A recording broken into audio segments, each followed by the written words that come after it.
ఆంధ్రప్రదేశ్లో పోలీసు వైఖరి దారుణంగా ఉందని మాజీ మంత్రి పెర్ని నాని విమర్శించారు. విజయవాడ సిపి విజయవాడలో శాంతి భద్రతలకు గాలికి వదిలేశారని చెప్పారు. కృష్ణాలంక పోలీస్ స్టేషన్లో జరిగిన దారుణంపై ఎందుకు స్పందించడం లేదని నిలదీశారు. సాయి కృష్ణ కేసును సిబిఐతో విచారణ జరిపించాలని డిమాండ్ చేశారు. తాడేపల్లిలో పెర్ని నాని మీడియా సమావేశం నిర్వహించారు. అమర్ క్షమాపణ చెప్పాలి, చంపలేసుకోవాలి అని చెప్పని విపరీతంగా స్టేట్మెంట్లు ఎవరికాళ్ళు. అమర్ గారు ఏదో అన్నాడు, కించపరిచేశాడు అని చెప్పని విపరీతమైన ప్రచారం, స్టేట్మెంట్లు. అమర్ గారు ఏమన్నాడు, ఏం మాట్లాడాడు? ఇక పవన్ కళ్యాణ్ గారు మాట్లాడారు, వారు ట్వీట్ చేస్తారు, వారు మాట్లాడటం తక్కువ, ఎందుకంటే ఆయన ఢిల్లీలో బిజీగా ఉన్నాడు. ఆయన ఏమని ట్వీట్ చేస్తాడంటే, వారు ట్వీట్ పెట్టండి కొంచెం. రాజకీయాల్లో విమర్శలు విధానపరంగానే ఉండాలి. చూడండి సార్, మామూలు తెలంగాణలో చెప్తూ ఉంటారు అన్ని పెద్దానికి సుప్పిని శుద్ధ పూసని అయ్యనేది పెద్ద మామూలుగా దీర్ఘాలు తీస్తూ వస్తుంది. ఈయన చెప్తారు, హోంశాఖ మంత్రి అనిత గారిపై చేసిన వ్యాఖ్యలు అభ్యంతరకరం. మహిళల కట్టుబొట్లు కామెంట్స్ చేయడం అంటే సగటు మహిళను కించపరచడమే. ప్రతి మాటను పౌర సమాజం గమనిస్తుంది. ఇది కట్టుబొట్టు గురించి ఆయన కట్టు గురించి ఏం మాట్లాడాడు, బొట్టు గురించి ఏం మాట్లాడాడు?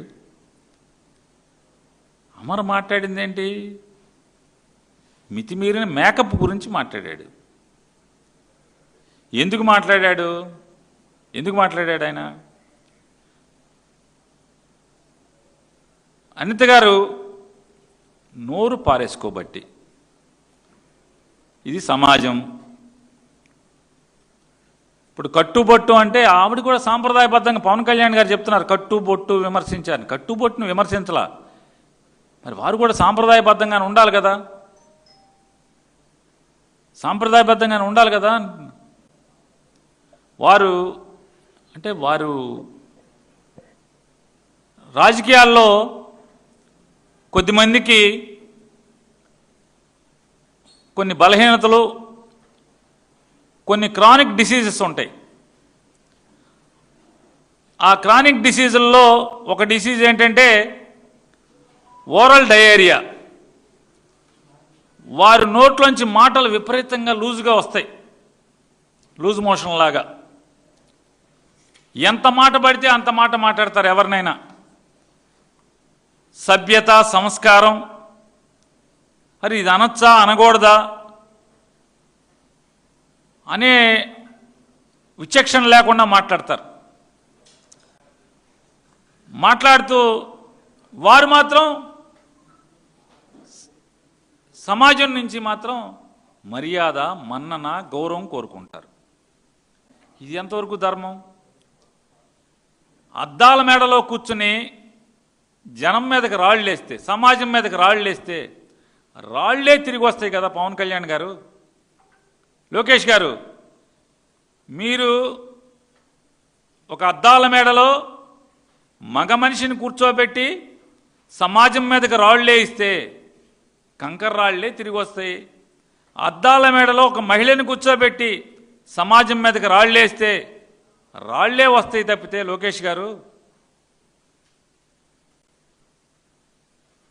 ఇంకేమన్నా అంటే మీ చుట్టూ మీ నాన్నగారు చుట్టూ ఎవరున్నారు? లోకేష్ గారు, ఎంత చండాలమైన మనుషులు ఉన్నారు, ఎంత దిగజారినటువంటి మనుషులు ఉన్నారు మీ దగ్గర.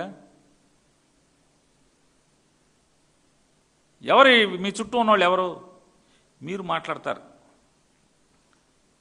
ఒకసారి పవన్ కళ్యాణ్ గారిని, లోకేష్ నాయుడు గారిని, నారా చంద్రబాబు నాయుడు గారిని, అలాగే నారా చంద్రబాబు నాయుడు గారు అలాగే లోకేష్ నాయుడు గారు చిటికేయంగానే ఉస్కో అనగానే అసలు ఎరగ తీసుకుని పడుతున్నటువంటి, అమర మీద పడుతున్నటువంటి అందరినీ కూడా ఒక్కసారి ఆలోచించమని అడుగుతున్నా. మీరేం మాట్లాడుతున్నారు? మీరు ఆశించేదేంటి? ఎప్పుడన్నా ఒక్కరోజన్నా వారు హోంమంత్రి గారు హోంమంత్రి బాధ్యతగా ఏమైనా తీసుకున్నారా? బాధ్యతాయుతంగా సంస్కారవంతంగా ఎన్ని తక్కువ సార్లు మాట్లాడారు? వారు అమర్ గారి గురించి ఏం మాట్లాడారో ఫస్ట్ ఒకసారి చూపించండి. అసలు ఈ వివాదం ఎలా మొదలైంది? అమర్ మాట్లాడుతున్నారు ఏంటి? పాయకరావుపేట అనిత వాళ్ళ ఇంటికి వెళ్తే, హోంమంత్రి ఇంటికి వెళ్తే స్టార్టింగ్ 15 లక్షల పెట్టండి ఉద్యోగాలు. ఒకసారి. మొన్న పేర్లు ఎందుకులేండి, మొన్న ఎవడో మాట్లాడుతున్నారు. పేర్లు ఎందుకులేండి, మొన్న ఎవడో మాట్లాడుతున్నాడు. పవన్ కళ్యాణ్ గారు ఇది మాట్లాడచ్చా అని అడుగుతున్నాను. మాట్లాడచ్చా? ఆడెవడో మాట్లాడుతున్నాడు. ఏంటి? పాయకరావుపేట అనిత వాళ్ళ ఇంటికి వెళ్తే, హోంమంత్రి ఇంటికి వెళ్తే 15 లక్షల ఉద్యోగాలు. అంటే గుడ్డు పగల కొట్టడం కూడా మాకు వచ్చు, గుడ్లు పగల కొట్టడం అన్ని కూడా మాకు వచ్చు. ఇండస్ట్రియల్ మినిస్టర్గా పకోడీ బజ్జీ కొట్లు, లేకపోతే ఇంకోటి ఏంటి ఆ రోజు ఏదో చేసే సమోసాల కొట్లు ఏదో చేశాడు, మా వాళ్ళు చెప్తారు బాగా మంచిగా. ఆ పానీపూరి బళ్ళు అవి కాదు నేను తీసుకొచ్చినవి. P4 విధానంలో బంగారు కుటుంబాలను తయారు చేయాలని మార్గదర్శులతో కూడా వెళ్ళి ఆ దళిత ఆవిడేమన్నారు? ఈ రాష్ట్రానికి మంత్రిగా పనిచేసినటువంటి వ్యక్తిని వారేమంటారు? ఆడు ఈడు గుడ్లు కాకపోతే ఏది కావంటే అది పగల కొట్టుకోండి అనిత గారు. ఎవరు వద్దన్నారు? నీ ఇష్టం, గుడ్లు కాకపోతే గుడ్లు పగల కొట్టుకోండి, ఆమ్లెట్లు వేసుకోండి, లేకపోతే దాన్ని ఏమంటారు ఫ్రైడ్ రైస్ చేసుకోవచ్చు, అండా బుర్జీ చేసుకోవచ్చు, ఏం కావాలంటే అది చేసుకోండి, ఎవడు వద్దనలా. కాకపోతే నోటికి హద్దు ఉండాలి కదా అండి మంత్రి గారు. నాలుగుకి హద్దు లేకుండా మీరు ఏది పడితే అది మాట్లాడతారు, మీరు ఆడు ఈడు అని మాట్లాడతారు. మీరు అలా కాకుండా మీరు సభ్యతగా విమర్శించండి, సభ్యతగా విమర్శించండి. నేను అనిత గారికి కూడా చెప్తున్నా ఒక్క మాట. అమ్మ అనిత గారు, మిమ్మల్ని హోమ్ మినిస్టర్ కుర్చీ ఒకటి ఇచ్చి రాజకీయంగా చెడు మాట్లాడటానికి వైఎస్ఆర్ కాంగ్రెస్ పార్టీ వ్యక్తుల్ని, లేకపోతే మా నాయకుడిని, వైఎస్ఆర్ కాంగ్రెస్ పార్టీలో మాజీ మంత్రుల్ని, మాజీ ఎమ్మెల్యేలని కించుపరుస్తూ మాట్లాడటానికి మాత్రమే మిమ్మల్ని ఒక పనిముట్టుగా వాడుకుంటున్నారనేది ఒకసారి మీరు గమనించాల్సిన అవసరం ఉంది. చంద్రబాబు నాయుడు గారు, లోకేష్ నాయుడు గారు ఇద్దరూ కూడా అనిత గారిని, వంగలపూడి అనిత గారిని వైఎస్ఆర్ కాంగ్రెస్ పార్టీ వాళ్ళని కించపరుస్తాకి, దూషించటానికి మాత్రమే ఒక పనిముట్టుగా వాడుకుంటున్నారనేది గమనిస్తే